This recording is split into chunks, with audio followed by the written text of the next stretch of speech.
Ouais, le truc le plus dur, je me rappelle, c'était tu vois, les étés entre la 5e et la 6e année de médecine. Donc l'été avant de passer ton concours d'internat. Donc tu bosses tout l'été, comme en médecine déjà tu as des stages l'été. Mais là tu es à la bibliothèque municipale, il n'y a que les étudiants en médecine. Nous on a quand même des études qui sont très longues. Et moi je pense malgré tout que ton intelligence humaine, au contact des patients pendant tes 10 ans d'études, te fait comprendre progressivement mieux l'humain, l'appréhender, moins le juger. C'est ça que tu apprends en médecine. C'est indirect, comment? C'est indirect, c'est un enseignement pratique plus que théorique. On avait des horaires, on a une semaine de 90 heures et la semaine de repos c'était 60 heures. Qui fait ça, quoi? Bienvenue dans Médecin qui es-tu, le podcast qui vous plonge dans l'univers captivant du monde médical. Chaque épisode vous offre un regard intime sur la vie des médecins, leurs défis dans le monde professionnel et leurs passions en dehors des salles de consultation. Je m'appelle Maxime Garcia, bienvenue et bonne écoute. Bonjour et bienvenue dans ce nouvel épisode de Médecin qui es-tu. Aujourd'hui un épisode qui va parler de médecine ultra-urbaine avec Dr Lorraine Desbois. Salut Lorraine. Bonjour, salut. Ultra-urbaine parce que tu fais de la médecine au pied de Montmartre à Paris. Ouais. On va en discuter parce que c'est sans doute une médecine très particulière et puis avec beaucoup de spécificités. Merci de prendre un petit peu de temps pour discuter avec moi. Où est-ce que tu commences l'aventure médicale? Dans quelle ville tu fais les études de médecine? Alors, je pense qu'on peut le dire quand même, hein, on se connaît depuis longtemps, puisqu'on a fait une partie de nos études ensemble. Donc ouais, j'ai fait ma fac de médecine à Toulouse-Purpan. Voilà, j'ai fait 2 fois ma première année, comme beaucoup à l'époque. Ensuite, j'ai fait mon internat de médecine générale, pareil à Toulouse, voilà, pendant 3 ans. Toulouse est surtout Midi-Pyrénées, hein, quand même, on va pas se mentir. On nous envoie quand même très très loin. Donc j'ai exploré beaucoup la médecine aussi en campagne, En ruralité, que ouais. j'ai adoré. Et à l'époque, je pensais vraiment que je m'orienterais vers ce type de médecine. Il y avait vraiment une relation avec les patients qui est assez unique et que je n'ai jamais retrouvée en ville. Ok. Voilà. On va discuter alors pourquoi cette médecine de ville maintenant. La médecine, ça a toujours été quelque chose de voulu avant de débuter, de partir en première année. C'était un objectif initial fort? Ouais, moi je pense que je suis le cas assez classique de vocation depuis que j'ai 4 ans. Voilà, à part 2-3 épisodes où j'ai voulu être cosmonaute, c'était toujours médecine. Et t'as un événement fort qui te fait te dire que c'est ça? Je sais pas, la rencontre d'un médecin, une consultation, un problème de santé personnelle? Je ne saurais pas trop l'expliquer. Il y a eu 2-3 choses. J'aimais énormément mon médecin traitant quand j'étais gosse, docteur Souchard, à Colomiers, que je salue, qui était vraiment je sais pas, j'aimais bien sa relation à nous, moi qui étais toute petite. Et ensuite, j'ai vu un film lorsque j'étais, je pense, en 4e. Tu sais, les films de la 6 l'après-midi, là, les trucs un peu cheesy, là. Où c'était sur un film sur le VIH dans les années 80, au début, tu vois, le côté tabou, etc. Ce film m'avait déchiré. Et à ce moment-là, je me suis dit vraiment, c'est de la médecine que je veux faire, c'est sûr, quoi. Ok, donc ça passe un peu par autant le côté personnel, rencontre du médecin, et la représentation collective à travers les médias, à travers les films. Du coup, tu adaptes ton lycée à ça? Tu te dis, je vais préparer le concours, je vais faire un lycée un peu adapté? Pas du tout. Alors, j'étais une élève... T'es à Toulouse à ce moment-là? À Toulouse, ouais. Plutôt, là, j'habitais dans le centre de Toulouse. Une élève assez flemmarde, plutôt douée. Donc, clairement, moi, au lycée, j'ai beaucoup fait la fête. Parce que comme j'avais pas J'étais dans un lycée où il y avait beaucoup de prépa. L'objectif de ce lycée, c'était Pierre de Fermat, donc c'était vraiment les prépas. Les derniers de la classe dans ce genre de lycée, ils allaient en médecine et en pharmacie, quoi. Ah ouais, c'était les derniers qui partaient sur des... Voilà, donc nous, on n'avait aucune pression parce qu'on savait qu'on allait à la fac. et que notre concours, ce serait plus tard. Donc, on savait qu'il fallait presque un peu en profiter maintenant, avant de se faire la première année. C'est fou parce que tu peux avoir dans d'autres lycées, au contraire, ceux qui veulent faire médecine travaillent à fond parce qu'ils n'ont pas cette concurrence, entre guillemets, où ils n'ont pas d'autres étudiants à côté d'eux avec ces objectifs hyper hauts. Donc, c'est rigolo comme ça peut être nivelé en fonction du lycée dans lequel tu es. Ouais, c'était un peu spécial, mais bon, voilà. Après, non, quand même, en terminale, j'ai décidé que je me mettais quand même à la physique-chimie. Parce que jusqu'à présent, j'étais un peu à la masse en physique-chimie en première. Et du coup, j'ai eu une prof incroyable et ça m'a permis de remonter mon niveau et de pouvoir attaquer la première année comme il faut. Donc, plutôt adapté à la situation. Première année, est-ce que tu te souviens d'avoir été impacté sur le plan de la santé mentale notamment ? C'était terrible. C'était vraiment très dur parce que c'était la première fois de ma vie que je me suis enfermée. Alors là, j'ai coupé toutes mes relations extérieures. J'avais juste un copain qui, lui, était en prépa, ce qui était assez pratique. On se voyait le vendredi soir, c'est tout. Pendant 2 ans. Quoi. Pratique pratique parce qu'on avait tous les deux énormément de travail. Et donc finalement, on s'est accompagnés dans ce niveau d'engagement. D'engagement. Ok. Et le couple a tenu ou ça... Non, pas du tout. Bon, non, tu sais, c'est les amours de jeunesse. Ça dure très longtemps à cet âge-là. Et après tu pars dans d'autres voies. Tu redoubles, tu repasses la première année. Là, mentalement, c'est très dur. Très dur. J'avais énormément travaillé, mais probablement pas comme il faut, parce que justement, je n'avais jamais vraiment appris à travailler avant. Donc, très difficile, mais en même temps, pas un classement catastrophique, ce qui me permettait d'espérer l'avoir en doublant quand même. Voilà. Donc tu redoubles et tu te dis, là c'est parti, on remet à donf les choses. Tu as un premier résultat au premier quad, tu te dis, ok, on est dedans, on est bon, on poursuit. Ouais, carrément. Et tu te souviens du sentiment que tu as quand tu reçois le premier classement ? Complètement, mais je me rappelle très bien, tu vois, on faisait la queue pour récupérer une espèce de petite feuille bleue où dessus tu avais les notes par matière et en bas tout petit, tu vois, il y avait le classement. Voilà, et donc je me rappelle l'avoir pris à travers la vitre, tu vois, l'avoir attrapé, l'avoir mis contre mon cœur et être partie un peu plus loin pour pouvoir le lire. Et avant de regarder mon classement, j'ai regardé ma note de SHS, donc c'était sciences humaines sociales. Parce que cette année-là, on avait eu un sujet assez compliqué d'anthropologie et c'était un truc qui me passionnait, l'anthropo. Et un professeur, Eric Rubézy, qui était assez exigeant. Donc, je savais que ça conditionnerait mon passage. Ah, c'est dingue, tu regardes cette note. Tu te dis, là, si c'est bon, je peux regarder en bas. Et là, j'ai eu, je sais plus, 16,5, un truc comme ça. Et on était 10 sur 1000 à avoir la moyenne, tellement le mec était... Et donc là, je dis, c'est bon, j'ai mon concours, quoi. Donc, et après, effectivement, j'étais 20e et c'était chouette. Premier quad. Au premier quad, après, j'ai un peu lâché. Ouais. Non, mais ça va être incroyable de voir ça. Tu te dis, ok, je suis au bon endroit, au bon moment, c'est en train de le faire. Et mentalement, ça déverrouille plein de choses. Ouais, c'était... Oui. Puis surtout, j'avais des bons copains en redoublant. On se fait vraiment on connaît vraiment les gens. Ça fait 1 an et demi qu'on est ensemble. On avait des bons copains qui, heureusement pour eux, ont eu de bons classements. Donc ça, c'était super chouette parce qu'on savait qu'on allait y arriver ensemble. Ah ouais, incroyable. Tu crées le groupe avant le concours qui filtre un peu et finalement, tu te retrouves avec les mêmes potes en 2e année. Ouais, certains en dentaire, mais et beaucoup en médecine. Voilà. Ok. L'externat, on va pas tout décortiquer, mais comment tu le vis ?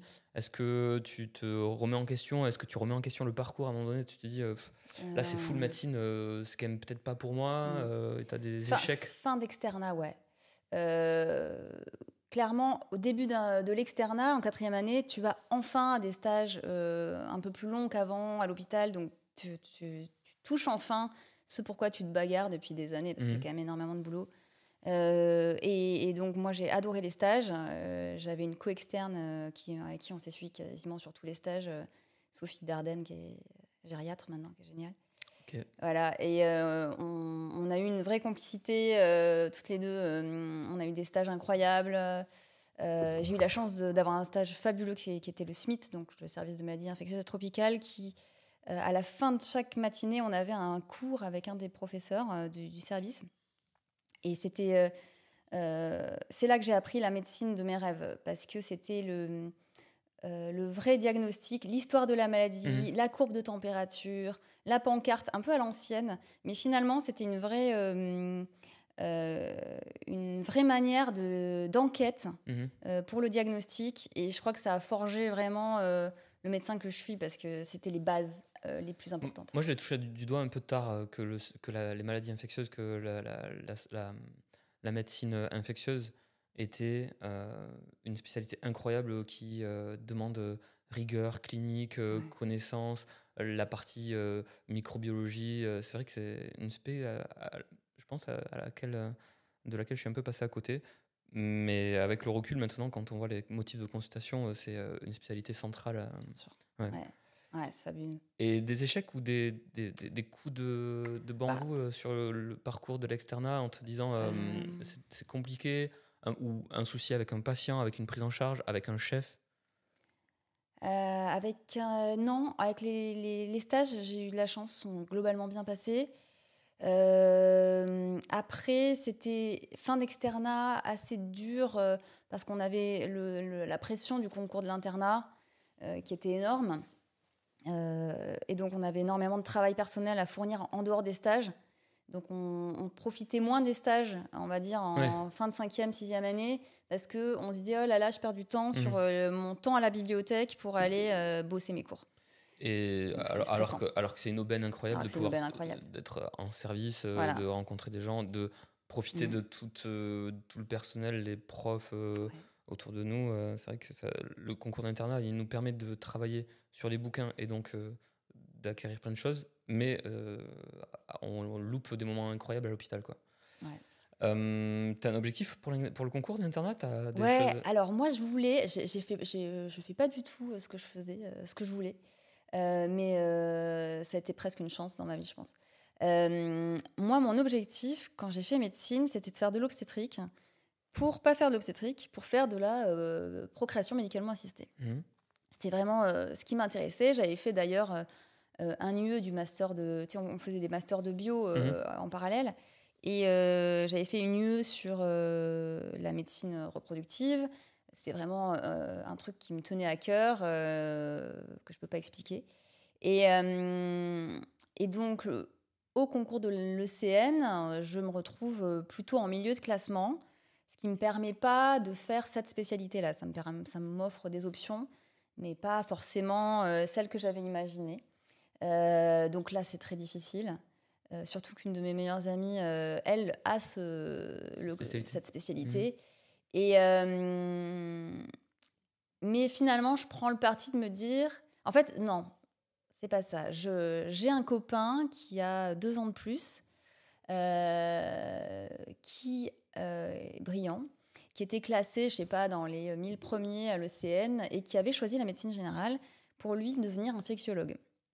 À l'époque, c'était des desks, tu sais. Ah, ok. Voilà. Maintenant, c'est une spé à part. Tu complétais par exactement. Le desk. Et tu passais ou par la médecine interne ou par la médecine générale. Et donc, il m'avait dit, mais tu sais, la médecine générale, tu vas voir, t'as tout dedans et tu pourras faire ce que tu veux. Si tu veux travailler à l'hôpital, tu peux. Si tu veux travailler en ville, tu peux. Tu peux faire que de la géria, tu peux faire de la médecine vasculaire, tu peux faire de l'infectio, tu peux faire que de la gynéco. Donc finalement, tu trouveras ton truc, vraiment, c'est fabuleux, vas-y et tout. Et j'étais là, mais t'es sûre et tout. Et donc finalement, je choisis la médecine générale. À Toulouse à l'époque, parce que j'étais toulousaine, mon copain de l'époque était à Toulouse aussi. J'avais beaucoup de copains qui prenaient médecine générale à Toulouse.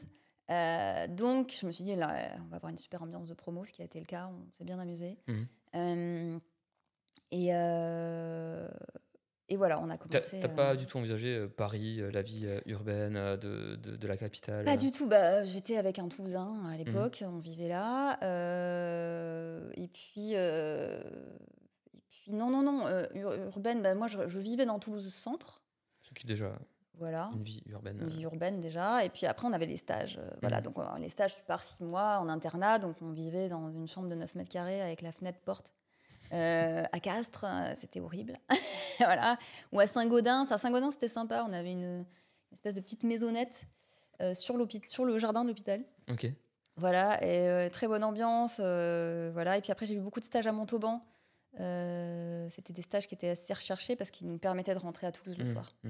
Voilà. C'est vrai que tu touches du doigt la difficulté du monde de l'internat où on s'éloigne tous les 6 mois de notre cocon, en fait, et des fois on peut rentrer régulièrement chez soi, mais en général on s'isole pendant les 6 mois. On s'isole, ouais.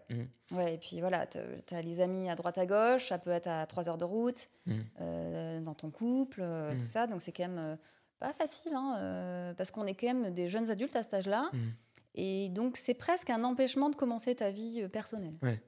Ça, on le dit souvent dans le podcast, c'est que c'est quand même des études infantilisantes de ce côté-là. Ouais, quand tu fais la comparaison avec un adulte du même âge de 25, 26, 27, 28 ans, t'as l'impression que nous, à 25, 26, 27, t'as un statut de T'es au lycéen. collège, quoi. Ouais, c'est ça. Alors que d'autres sont déjà en train de faire des prêts, sont en train de se mettre chez eux avec leur gars ou leur meuf.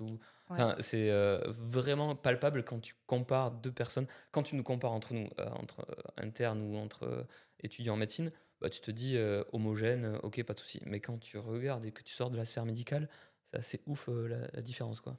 Ouais, le truc le plus dur, je me rappelle, c'était tu vois, les étés entre la 5e et la 6e année de médecine. Donc l'été avant de passer ton concours d'internat. Donc tu bosses tout l'été. Ben, comme en médecine, déjà, tu as des stages l'été. Mais là, tu es à la bibliothèque municipale. Il n'y a que les étudiants en médecine. Tu vois, on est genre le 12 août. Tu vois, voilà. Et toute la journée. Et puis, tu as des messages de tes potes du lycée qui, eux, ont fait une école, je sais pas, une grande école d'ingé ou trucs comme ça, qui sont en année de césure en train de... tu vois, de faire du surf à Bali, tu vois, en pseudo-stage. Et voilà, tu te dis, mais voilà.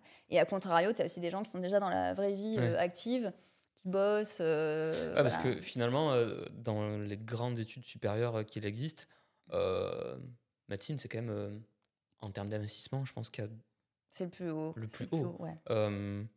Sans vouloir faire de... Voilà, mais 12 mois sur 12...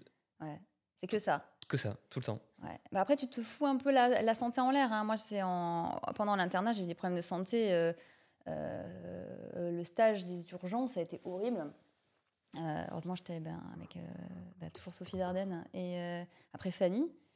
On était ensemble aux urgences de Castres. C'était un stage qui n'était pas très bien organisé à l'époque. Ils venaient de fusionner 2 hôpitaux. On avait des horaires. On avait une semaine de 90 heures et la semaine de repos, c'était 60 heures. Qui fait ça, quoi? Donc là, tu rembourses tes études, il n'y a pas de problème. Tu travailles pour, je sais pas, 2 € de l'heure, même pas 1 euro. Et un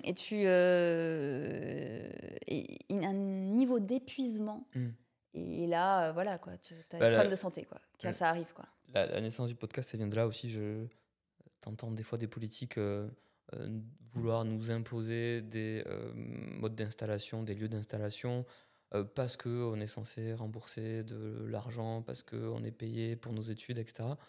Bon, le projet, c'est de faire parler des médecins qui évoquent cette difficulté, cette souffrance psychologique, souvent physique même, et de montrer que non, on ne doit rien à personne tellement on a déjà donné physiquement et mentalement. On a donné beaucoup de notre temps de jeunesse qu'on récupérera jamais, de notre santé physique, mentale et tout ça. Hein. Je connais pas une personne qui a pas eu un souci à un moment à cause. Tu l'as remis en question ton cursus? Moi, je fais partie des gens quand même qui avaient la foi, tu vois. Donc il y a des fois des moments de découragement, je dirais, pendant vraiment le 4e, 5e année de médecine. Parce que c'est long quand même. Hein. T'es encore loin, t'as encore un énorme concours, comme si t'étais en prépa. Voilà. Et puis après, quand t'es interne, que tu travailles un peu comme un esclave dans certains stages, tu te dis, mais qu'est-ce que j'ai fait, quoi. Mais voilà. Et puis après, t'as le stage incroyable qui te fait tout pardonner. Ah ouais, ok. Ouais, moi, ça a été ça se passe. Ouais. Ah non, c'était mon niveau 1, mon stage niveau 1. Niveau 1, c'est donc le premier stage chez le médecin généraliste. Quand on choisit la spécialité médecine générale, on va 6 mois dans un cabinet de médecin généraliste. Et toi, tu découvres ce mode d'exercice? absolument. Mhm.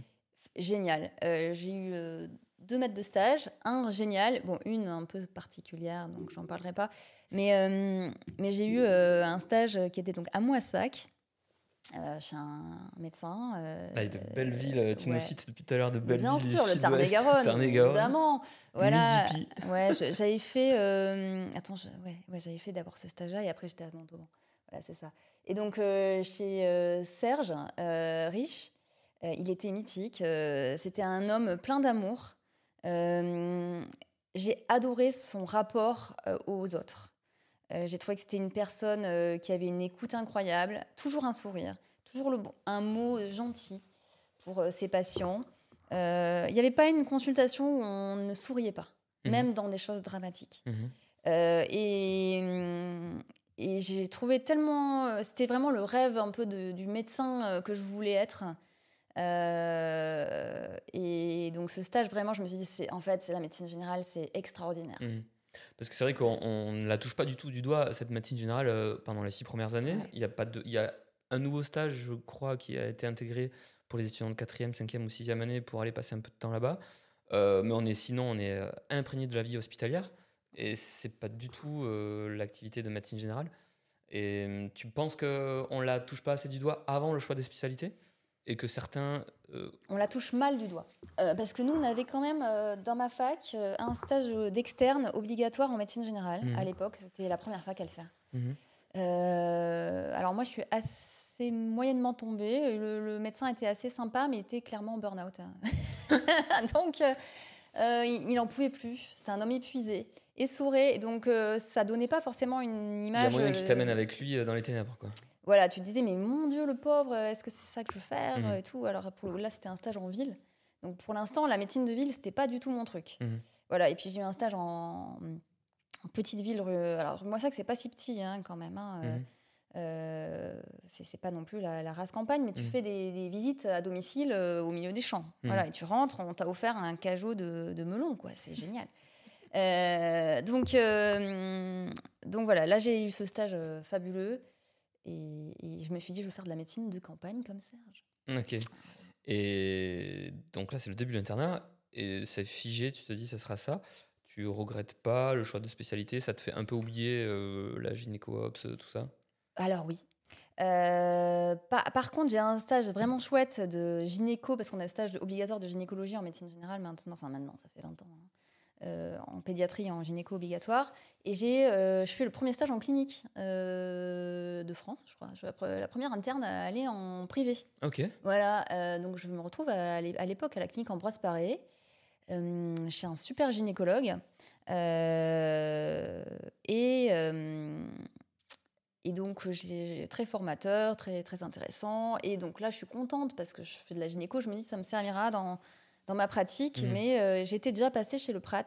Je m'étais déjà fait envoûter par la médecine générale, et donc je m'étais dit, la gynéco que j'apprends là, c'est pour la faire en ville. Ok. Voilà. Donc, tu commences à te dire, tout ce que je suis en train d'apprendre, ça sera pour la suite. Côté sentimental, on va pas préciser, mais j'ai l'impression que tu as fait des choix aussi en fonction du cœur. Après, ouais. En fin d'internat seulement. Okay. Puisque je rencontre mon mari, qui était en fait un ami de longue date, mais voilà, qui lui travaillait à Paris quand je suis en milieu d'internat. Donc il me reste 1 an et demi, un truc comme ça, à faire. Et donc je me dis, bon, on verra ce que ça donne, mais si on reste ensemble, effectivement, lui ne pouvant pas travailler à Toulouse. Il n'est pas médecin.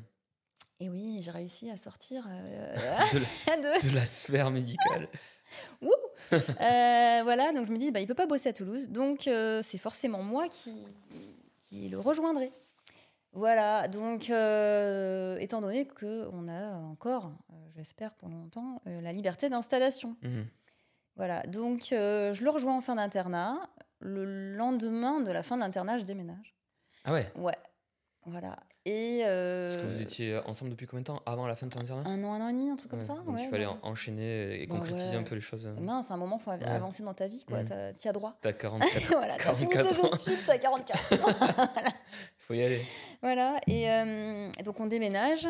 Et là, je cherche des remplacements. Voilà, j'en avais fait quelques-uns à Toulouse quand j'étais en fin d'internat. Parce que tu as le droit en fin d'internat de remplacer.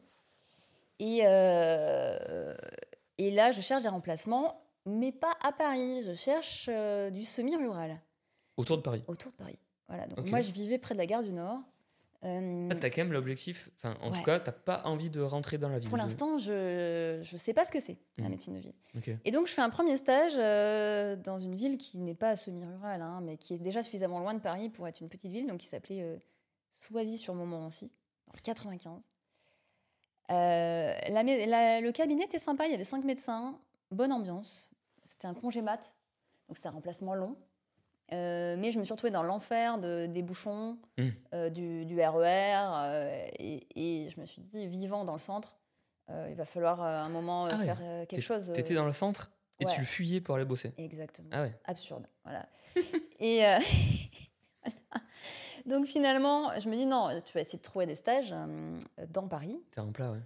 Voilà. Et là, c'est là que je vais à la rencontre de ma carrière, quoi. C'est Camille, mon associé actuel. Ok. Déjà installé Déjà installé, qui a 2 ans de plus que moi. Déjà installé et qui cherche quelqu'un pour la remplacer lors de son congé maternité. Donc, je vois cette annonce dans le 9e arrondissement, pas très loin de chez moi. Je l'appelle. Je vais la voir. Ça matche bien. Cabinet de 2 médecins. Petit cabinet. Petite structure, ouais. Quartier sympa que je connaissais pas du tout. Je connaissais pas du tout Paris. Donc, je me retrouve dans le 9e arrondissement, dans un quartier qui est très chouette. Au pied de la butte Montmartre, voilà, vers la rue des Martyrs. Et donc c'est vrai que c'est un quartier qui est joli, agréable. Donc là, coup de foudre pour le quartier. On peut dire que c'est quand même un des sites privilégiés des Parisiens. Absolument. Et y travailler, c'est juste incroyable. Ouais, c'est une chance, ouais. Donc je découvre donc Paris, je découvre ce quartier. C'est peut-être le premier quartier où je me sens bien, parce que je vivais quand même à côté de la gare du Nord. C'est un quartier un peu difficile pour une femme, parfois. Voilà, bon, on va dire il y a une connotation en plus un peu de village. Pour y être allé, pour avoir vu tes conditions, tu as l'impression de ne pas forcément être dans le grand Paris. Tu as l'impression d'être un petit truc où c'est familial. Où alors, Paris, effectivement, une fois que tu y habites, tu comprends que c'est plusieurs petites villes, les unes à côté des autres. Et globalement, les gens sortent assez peu de leur arrondissement. Ils font tout à pied pour éviter le métro. Voilà. Et donc, c'est vrai que les gens restent finalement dans leur périmètre. Donc, coup de foudre pour ce quartier. Et puis finalement, elle avait une associée, Esther, qui a pris sa retraite un petit peu après. Je me suis mis à remplacer Camille tous les mercredis. Et puis j'avais d'autres remplacements dans d'autres quartiers de Paris que j'ai beaucoup moins appréciés. Et puis là, Esther me dit, je m'en vais. Est-ce que tu veux reprendre ma patientèle ? Donc là, on est dans une période de vide de médecins, donc on n'achète plus de patientèle. On nous la donne, on nous donne. Après, on ne va pas nous payer, la main dans le dos, on nous supplie de prendre une patientèle. Voilà. Et puis donc je dis, ok, c'est parti. Donc je m'installe à la place d'Esther. Alors Paris c'est particulier, donc Camille et moi on a pris la suite de 2 médecins qui étaient en secteur 2. À l'époque le secteur 2 était ouvert aux médecins généralistes assez facilement sans passer par le clinica. Et donc quand je m'installe, à l'époque les tarifs c'était 23 € la consulte, voilà, et les gens me disaient mais pourquoi vous prenez 23 € parce que l'ancien médecin était en secteur 2, donc je ne sais plus combien c'était, 45 ou 50. Et c'est parce que vous êtes jeune, vous n'osez pas vous faire payer. Ouais, putain, terrible. Et là, je me suis dit, où est-ce que je suis c'est pas du tout ce à quoi je suis habituée. Voilà. Donc, je me suis retrouvée dans une médecine urbaine, mais dans un quartier familial, avec des gens super sympas.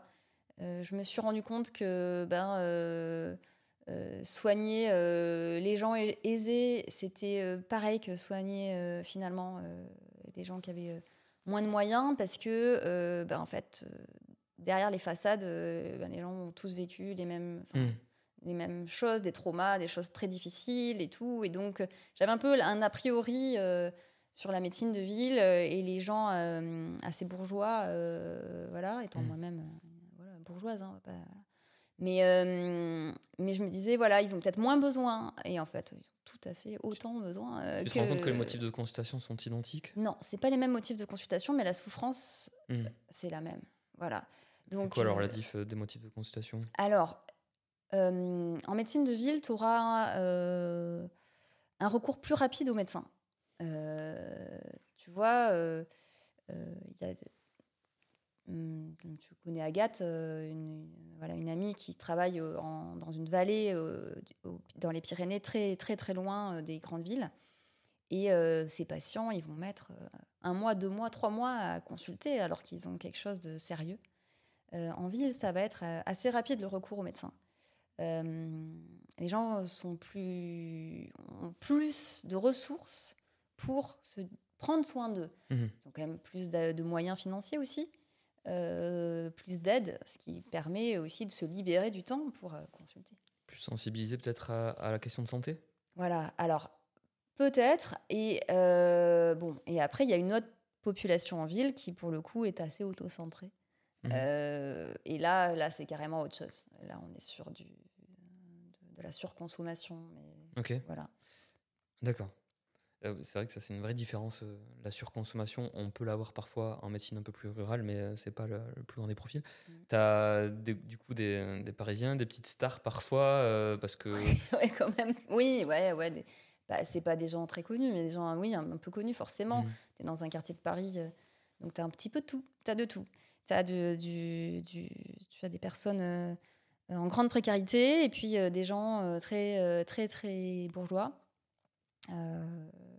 Voilà, tu as des gens dans les 1% et tu as voilà, t'as de tout. Tu l'aimes, cette médecine, ce mode de vie intramuros? Ouais. Alors moi, je suis quand même une fille qui vivait dans Toulouse Centre avant d'être dans Paris Centre, donc c'est un peu le même mode de vie quand même. Donc tu te déplaces à pied, à vélo, tu vas, voilà, moi qui étais habituée à faire 1h30 de voiture pour aller travailler quand j'étais interne, je me rends compte que la vie peut être simple et aller à ton travail en 10 minutes de vélo, finalement, c'est chouette. Oui. Voilà. Ça, c'est un constat qu'on peut faire quand on habite dans la ville. Quand tu prends le périph', c'est compliqué, mais quand tu habites dans la ville et que tu peux te déplacer en vélo, etc., finalement, les gens croient que habiter dans une ville, c'est se taper des bouchons, mais finalement, intramuros, ça roule bien, quoi. Attention, c'est une situation privilégiée. Peu de personnes peuvent se permettre de vivre dans Paris et de travailler à côté. Voilà, j'ai conscience que j'ai de la chance. Voilà. On peut discuter du côté financier. On en a déjà discuté, tu n'es pas obligé de répondre. Je sais que c'est pas la plus grande des rentabilités, un cabinet de médecine générale en ville, notamment du côté de Montmartre. Tu penses que ça vient de... Enfin, je sais pas, tu penses, c'est ma propre analyse. C'est la tarification qui n'est pas à la hauteur des charges que tu peux rencontrer dans une ville comme Paris. Une même consultation à Paris Centre et en grande ruralité est au même tarif, alors que les charges sont largement divergentes.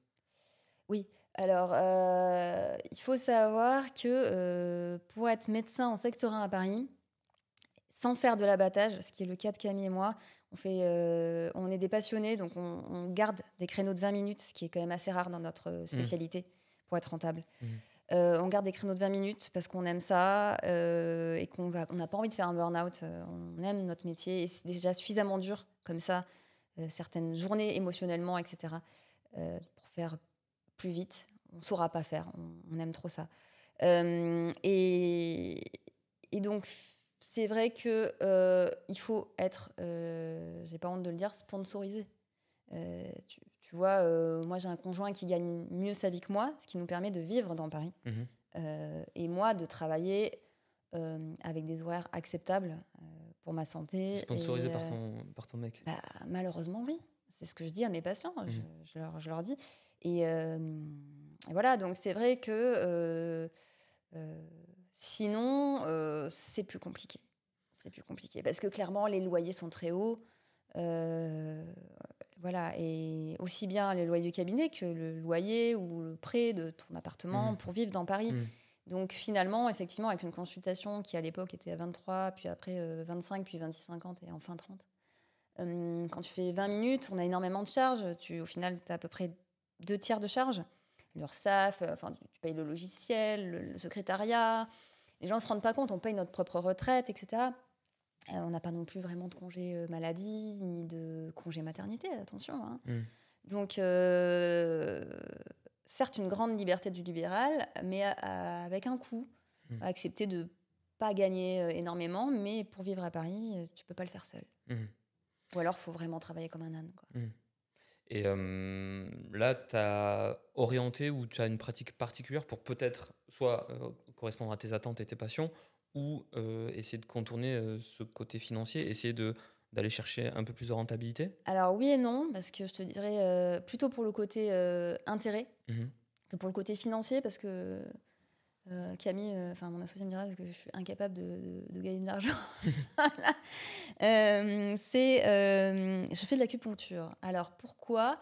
Parce que quand je me suis installée en tant que médecin, déjà quand je remplaçais, j'étais assez frustrée parce qu'il y a pas mal de pathologies qu'on n'arrive pas à soigner avec notre médecine classique.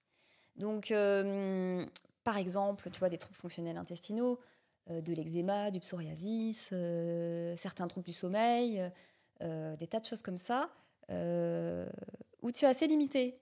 Et ensuite, je fais beaucoup de gynéco-médical. J'ai une orientation très gynéco dans mon cabinet.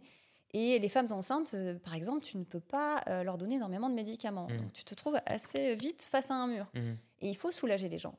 Donc, je me suis formée à l'acupuncture. Donc, j'ai fait le DU puis la CAPA à Paris 13, qui était à l'époque dirigée par Tristan Cugnot, qui est un super acupuncteur. Et donc, j'ai bien aimé cette formation parce que donc maintenant, ça a changé, hein, c'est plus le même, donc je ne sais pas trop comment c'est, mais c'était vraiment un médecin très cartésien. Il n'y avait pas de scientisme, il n'y avait pas de trucs loufoques. Moi, j'avais besoin d'un truc quand même assez cadré. Et voilà, réussir à adapter une médecine multimillénaire qui est basée sur des concepts très différents de la médecine occidentale, réussir à en faire quelque chose de palpable et de l'amalgamer, ça, je trouve qu'il nous a très bien formés à ça. Et je pourrais maintenant plus faire l'un sans l'autre, parce que faire que de l'acupuncture, pour moi, ça n'aurait pas de sens, parce que il faut vacciner, il faut mettre des antibiotiques, voilà, il faut y aller, hein, parfois. Hein. Et puis, à contrario, il y a une douceur et une prise en charge globale du patient en acupuncture que tu n'as pas forcément en médecine occidentale. Ok. Voilà. Et donc, ton quotidien, c'est cette approche un peu médecine intégrative et approche gynécologie médicale. Ouais. Ok. Voilà. Et alors, je suis désolé, je reviens sur le côté financier, mais ça te permet de ne pas faire de la consulte à 26,50 ou 30 € maintenant. Alors, effectivement, ma partie acupuncture n'est pas conventionnée. Donc, tu fais des factures. Okay. Voilà, donc tu as tes factures pour le côté impôts, etc. Et tu as... donc, ça ne rentre pas dans le cadre de la sécurité sociale. Ok. Voilà. Donc, c'est un espèce de double secteur 1, secteur 3. Voilà, mais après, j'en fais pas assez. Après, tu es limité. C'est-à-dire que si tu dépasses, je sais plus, en chiffre d'affaires, je crois dans les 26 000 €, je te dis un chiffre comme ça, mais c'est probablement pas le bon. Tu es soumis à la TVA, je crois. Il y a une histoire comme ça. Mais c'est un truc que les médecins en secteur 3, il faudrait que tu en interviews, t'expliqueront mieux que moi, ou les médecins qui font de la médecine esthétique, par exemple. Tout ce qui est hors convention. Okay. Voilà. Donc moi, j'en suis très loin, donc ça ne me concerne pas. Mais en tout cas, ce serait rentable si j'avais 2 salles. Ok. Voilà. Si t'enchaînais... Si j'enchaînais. Mais pour l'instant, c'est plus un peu pour mon plaisir de bien faire mon travail. T'as le privilège à la fois d'être à Paris Centre avec une vie de village malgré cette situation, au pied de Montmartre, avec une médecine qui te plaît, avec un rythme, je vois, tu te déplaces en vélo, c'est stylé, c'est incroyable. Tu pourrais modifier tout ça ou t'es à l'équilibre et t'es totalement épanoui avec ce mode de... Je suis très épanouie dans mon travail, que j'adore. Mais je pourrais faire totalement autre chose, même autre chose que de la médecine. Ah ouais. Ouais, voilà. Mais je pense que je reviendrai toujours à la médecine. Qu'est-ce qui te manque dans la médecine ? Qu'est-ce que j'ai pas ? Ouais, qu'est-ce que t'as pas ? Je sais pas. Ou quelle part de ta personnalité n'est pas Bon, après, tu sais, le côté créatif, etc. Voilà, donc ça, c'est des choses effectivement qui m'auraient également plu comme type de carrière. Mais bon, il y a d'autres moyens de le faire. Tu peux le faire en privé, dans la sphère privée, etc. Mais moi, je suis pas fermée à d'autres métiers. Si j'avais le temps, mais surtout l'argent, je ferais que des études, déjà. Déjà, j'aurais fait veto pour le plaisir. Je ferai de l'anthropologie. Ça, je pense que je le ferai un jour. Je commence à lorgner les DU, etc. Ok. Voilà. Pour une approche totalement personnelle ou même professionnelle Tu sais, pour tout ce qui va être archéologie, etc., anthropologie.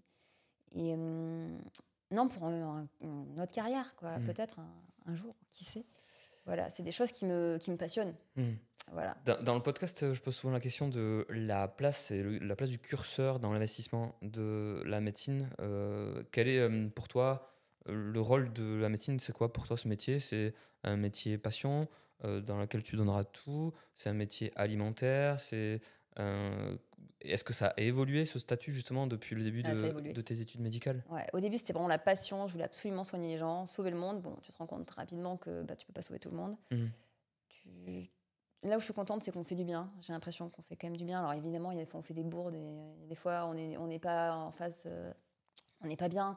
Donc on ne peut pas forcément donner aux patients ce dont ils ont besoin, malheureusement. On est des humains nous aussi. Et voilà, donc ça, le côté... J'ai un peu fait le deuil du côté sauver le monde. Voilà. C'est moins ma priorité parce qu'après, tu as ta vie de famille, etc.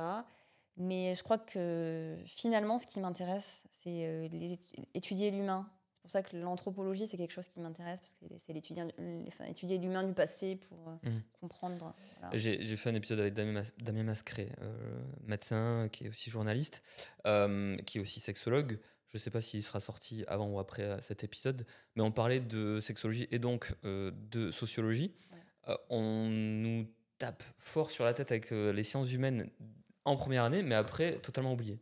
Est-ce que c'est un truc qui t'aurait plu de l'intégrer davantage dans notre cursus? Alors moi, je me suis débrouillée, tu sais, pour le master 1 de bio qu'on faisait là, en parallèle, j'ai fait l'autre UE, j'avais fait médecine de la reproduction, l'autre, j'ai fait anthropologie. Ok. Ouais, donc c'est quand même un truc qui m'a un peu tenue, voilà. Mais c'était le seul moyen de continuer, c'était juste ça. Après, il aurait fallu, tu peux bifurquer, parce qu'en plus maintenant c'est encore plus ouvert les cursus, je crois.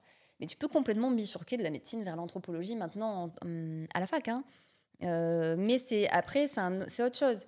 C'est un métier de chercheur, t'es un peu un rat de laboratoire et tu vas pas tous les jours en Sibérie déterrer des chamans. Hein, donc voilà, c'est pas toujours passionnant. Mais la sociologie, d'après toi, elle manque pas pour bien prendre en charge les gens? La socio. Parce qu'on est hyper technique dans notre médecine, mais la sociologie, c'est quand même comprendre l'être humain dans son microcosme sociétal. Et nous, on l'apprend pas. Alors que, avant tout. Tu veux dire d'un point de vue théorique? Alors, nous, on a quand même des études qui sont très longues. Et moi, je pense, malgré tout, que ton intelligence humaine, au contact des patients pendant tes 10 ans d'études, te fait comprendre progressivement mieux l'humain, l'appréhender, moins le juger. C'est ça que tu apprends en médecine. C'est indirect, comment? C'est indirect, c'est un enseignement pratique plus que théorique. Je suis d'accord avec toi. Et ça va dépendre complètement des maîtres de stage que tu vas avoir. Parce que moi, tu vois, je te parlais des maîtres de stage en médecine générale en niveau 1. Extrêmement humain, qui m'a fait toucher du doigt des choses que certains profs dans certaines spécialités sont... à l'époque, en tout cas, prenaient pas forcément le patient pour le patient, mais juste pour l'intérêt de la maladie. Voilà. Et donc ça se fait de manière un petit peu... C'est un chemin personnel, je pense aussi. Puis après, il y a tes lectures, ce qui te nourrit à côté de ça, ta spiritualité éventuelle, des choses, voilà, la vie, c'est les épreuves de ta vie, etc. Okay. Mais donc, je suis pas sûre qu'il y ait un manque absolu. Il y a un manque peut-être théorique, mais en pratique, finalement, je trouve que... Tu rencontres tellement de richesses humaines que... Si t'es pas trop mal câblé, t'arrives à percevoir le truc. Alors après, il y en a qui n'y arrivent jamais. mais c'est heureusement pas la majorité. La suite, tu penses rester parisienne, tu penses la nécessité un jour de prendre un virage pour quelque chose de moins urbain, ou Je sais tu es à pas. l'équilibre? Moi, je pourrais rester comme ça, mais je pense que je serais amenée à changer pour différentes raisons. C'est vrai que nous, notre génération, elle est encore à peu près stable, mais la génération d'après, ils font 20 carrières en une. Et ils ont plus de courage que moi, par exemple. Ils seraient déjà partis en entrepôt, tu vois. Voilà. Tu penses que c'est Mais du courage? ouais, je pense que c'est du courage, bien sûr. Et tu Ouais. penses que tu manques de courage Bah parce que pourquoi? Bah oui. Parce que pour l'instant, j'ai besoin d'une stabilité, tu vois, pour ma famille, etc. Et puis, il faut quand même se relancer dans autre chose. Tu vois, moi, j'ai une amie. Bah, déjà, toi, tu es un vrai exemple. Il faudrait qu'on fasse un podcast sur toi, hein, Maxime, hein, parce que tu as quand même eu le courage énorme de reprendre médecine 10 ans après. Donc ça, c'est incroyable. Changer, tu vois, alors que tu t'es installé dans une vie, changer, voilà. Donc je pense que je n'ai pas encore assez le drive pour l'instant. Et puis aussi parce que j'aime vraiment, vraiment ce que je fais. Mhm. Voilà. Et puis j'aime mes patients, j'aurais du mal à les lâcher. Tu t'attaches aux gens quand même. Mhm. Et tu penses que cette attache, tu arriveras à t'en détacher, c'est mal formulé, mais tu penses que c'est un vrai moteur de poursuivre cette... Il ne faut pas que ce soit un moteur parce que les gens te lâchent, eux.